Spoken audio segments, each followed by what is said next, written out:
Hey guys, welcome to this little video. My name is Tiffany. If you don't know who I am yet, I'm one of your TAs this semester. It's an awesome class. I hope you guys have kind of started to get excited about what's going on. Anyways, today I just wanted to make a quick little video, kind of give you some writing hacks, I guess, go over a little bit of the APA formatting that you guys have had some questions on. I appreciate you guys participating in the discussion board.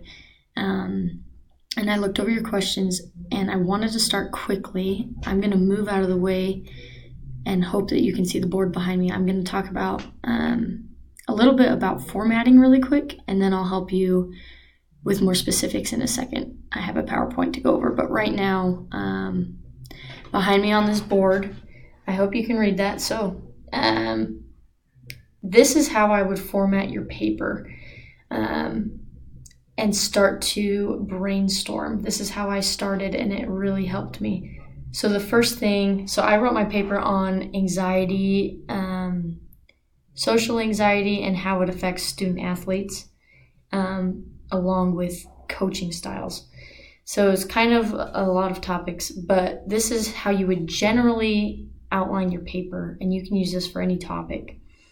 So my first topic, and what we'll go over in the title page and introduction and then further, is my first thing was my anxiety disorders. Okay, so think of it as your broadest topic.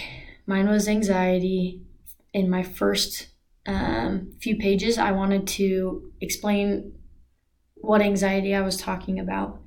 In general, for my level 1 heading, the anxiety disorders covered things like what are signs of anxiety, how prevalent is it, why is it a problem. Then I wanted to get a little more specific, so I went down to my level 2 heading right here, which would be social anxiety. There was something a little more specific I want to talk about, so then I defined social anxiety. So that's kind of a level 2 heading, is just getting a little more specific. Level 3 is kind of providing an example. So I wanted to talk specifically about social anxiety in education. That's just one way anxiety affects teenagers, and that was something I focused on. So my next few pages were on this next level, level 1 heading, which was anxiety in athletics. And then I would have a level 2 under that and a level 3 underneath that. And then discussion is the final thing, which is your conclusion. It's still a few pages long, but it talks about what you think could be done further, that isn't being done, things like that. So in mine, for example, I talked about how right now there's about 2 types of major types of coaching styles that high school coaches use, and that I thought a newer style, which is called servant leadership, would be beneficial for these student athletes. And I provided an idea that maybe we could provide training for high school athletic coaches. So that's just an example. Obviously, you don't have to do what I did. You should write about what you want to write about. But that's just a quick little hack to help you start getting an idea of how you want your paper to flow. Because I found that once I knew how I wanted my paper to flow, it was a lot easier to write it, and it was a lot easier to even find the research that I knew I was looking for, I guess. So now I'm going to make myself a little bit smaller, and I am going to go through this PowerPoint with you on the title page and introduction.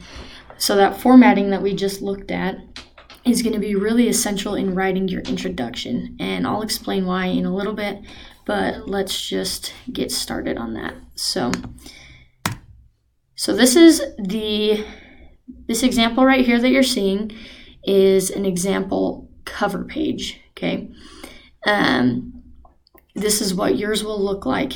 And really quick, I'm actually going to show you one more trick before we go into this that you can even follow along with on your computer if you want to. So I'm going to escape out of this really quick, and I'm going to open a new Word document. So you can do this along with me. You can do it later. You can come back and look at this. There's a really nice trick if you go into opening a new document, and you can go to New, and you can search for an online template. Okay, all I'm going to type in is APA.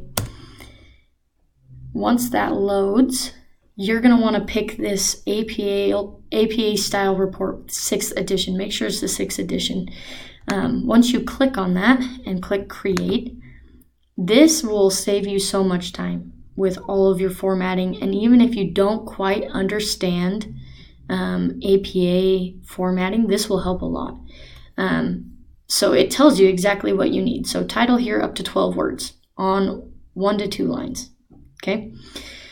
The nice thing about this is we already have this little header up here. Okay. So if I click here and I want to change the title, so I'll say anxiety in athletics related to coaching styles. So that wasn't my actual title, but it'll work for right now. Up here, all you have to do now is shorten that, okay? So for mine, for example, I could say anxiety in student athletes, or anything along those lines. I could say coach-athlete relationship and anxiety. Anything that's shorter than your actual title, but it'll tell you exactly what you need in all of these little things. Okay, so institutional affiliation, you'd put Brigham Young University. You can pretty much delete the author's note. You will not need that for this class. Somebody asked if you'll need an abstract. You will, and we'll go over that later. But it tells you exactly how it should be. If you come down here, what's nice is it has headings prepared for you. So if we look back at my things, my first level 1 heading was anxiety disorders. Okay, and I could go in here and I could just fill that in. So that's a really useful tool. I encourage you to look that up now and start filling it in as you go. It'll help a lot with the flow. So going back to this, we're going to go back. This is our title page right here. And this one is on the quality of life, the effects of pediatric OCD. Okay, you don't really need to understand those things, but this is what it should look like.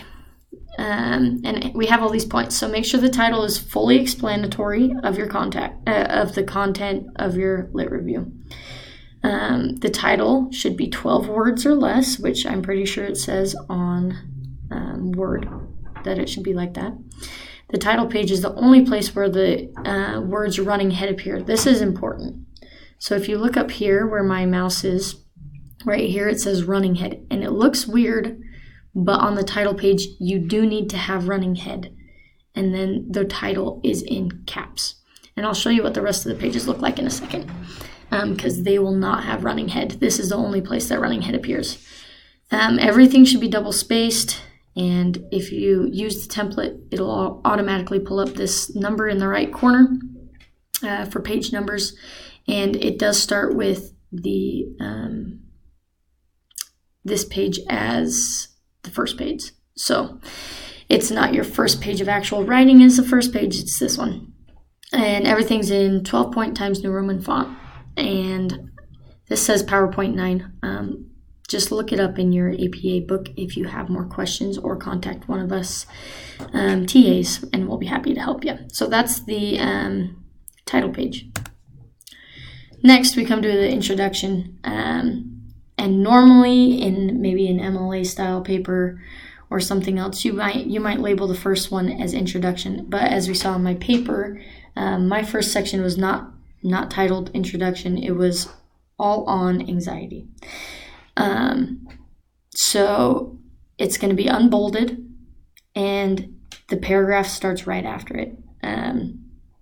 And this says it's important to hook the audience immediately, which is really important.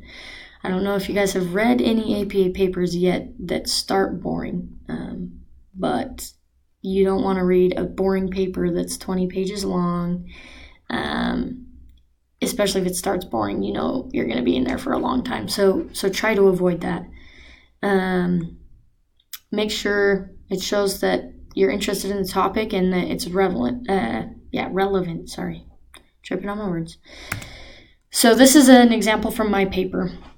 Up here, this is my title, and it starts my introduction. So my title was Put the Score on the Back Burner, Coach-Athlete Relationships and Anxiety, and right after, you start with a normal introduction. What's going to be useful is in this introduction, I don't have a slide on it, but this first paragraph talks about anxiety, why it's important, and it follows along with my 3 level 1 headings. So the first paragraph of my introduction touches broadly. You don't want to get too specific, but it touches broadly on my whole first section of my paper. The second paragraph of your introduction will then address the second part. So in mine, it was anxiety in athletics. And that's just a good way to start. That's why that formatting is really important. It'll really help you outline what you're going to do. So yeah, you want to make sure that your readers understand why it's important. You want to clarify any terms. So things like, for example, what effects PTSD has. How is that defined and what does it look like? You want to explain how you're getting your research, and you want to end with your thesis statement, which should be an overview of the entire paper, but it should be strong. It should be you're taking a position in this. So here's an example of what we just looked at, kind of like the same thing I just showed you. But make sure you're explaining the situation. So in this, it's talking about there's 3 realities related to ontological addiction. And you can look at that a little bit longer if you want. You can just pause the video. There's 3 main objectives of an introduction. The first is to establish a shared context. This is what will really hook the reader. So you can say things like something in a historical context, maybe, or even a relevance context, which is saying like now, so maybe depression wasn't relevant, but now it is, and we need to be more aware of it. Or something saying like we can continue to progress in this area. So there are 4 ideas for establishing a shared context. Here's an example. So in 2003, Human Rights Watch reported that prisons have become warehouses for a large proportion of the country's men and women with mental illness. So that's presenting a problem, and immediately we're saying, okay, what the reader is saying, what are we going to do about that? What is this writer's idea? Let's see. Okay, 3 main objectives of an introduction. Number 2 is to state the problem. So for me, mine was that anxiety is extremely prevalent in high schoolers, and that coaches receive no training, something like that, on how to deal with anxiety. So you can talk about the financial cost, a societal burden, or future consequences, that if we don't change this now, it's going to become a problem. And here is an example of that. And it's the same thing we just read, but now they're saying, okay, how is the U.S. criminal justice dealing with this, dealing with the mentally ill? The third is to state a solution. So you could say, you don't always have to come up with a new idea. So mine, for example, was that high school coaches should be provided with training on how to deal with mental disorders, because I actually coach high school athletics and we are not trained on that. But you could also just suggest, hey, there's not enough research in my area of whatever I'm wanting to write about, and we need to do more research on this topic. And that could be your solution. So the example of this is they're saying, what else could we do for these people who are mentally ill in the prisons? some people have come up with ideas of maybe they need to go to a mental health institute